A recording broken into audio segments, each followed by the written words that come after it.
Hey, what's going on, everybody? It's Chris with Inside the U. Just got done watching the Miami Hurricanes baseball scrimmage against FAU. Great to be out here at the ballpark. Really good crowd, I thought, and seeing some familiar faces. Also, a lot of new players for the Hurricanes in action. I'll have full stats for everybody that wants to see that on InsideTheU.com for VIP subscribers. But in this game, they went 10 innings. A little bit interesting the way they set it up. So each half inning was 5 batters, regardless of how many outs.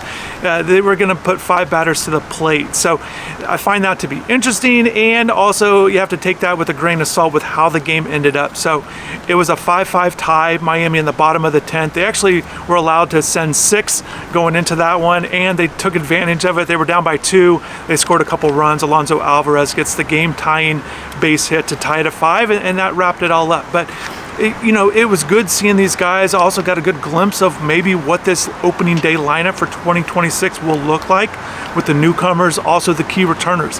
Daniel Cuvet, obviously all eyes on him. He had a huge performance in this one. Hit a 2-run homer right behind me in left field, and he also had a sacrifice fly. So Jake Ogden gets on base, also Max Galvin, and Cuvet drives him in. I had a chance to talk with JD Arteaga after the scrimmage, and his comments again will be on the website. But he said Daniel's having a really good fall. They're about 2 weeks into it.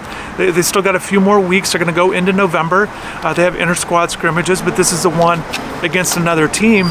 And he's saying Daniel's having a really good fall performance here, which was different than a year ago. So that's good to hear. Driving in runs, hitting home runs, that's what he does. And it was great to see him do that and the opportunities he got.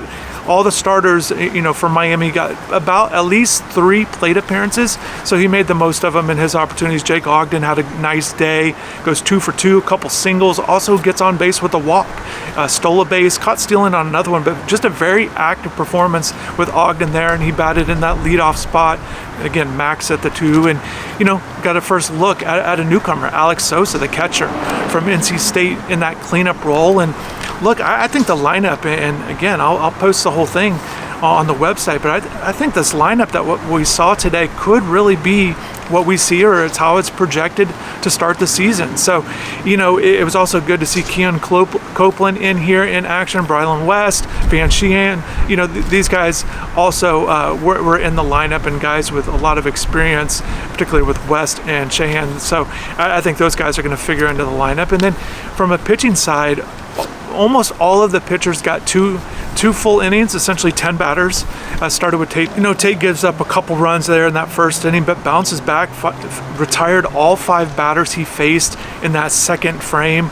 And, Coach said that he's really working on his secondary stuff, and you saw that play out today, and I think that led to the strikeouts. He had 4 strikeouts for the 10 that he saw. So, Tate's certainly looking to build on what he did as a freshman. But yeah, just overall good to see these guys in action. I'll have highlights on the channel, so stay tuned for that, as well as comments from Arteaga and full stats. But thanks for tuning in, and I really appreciate it. Take care.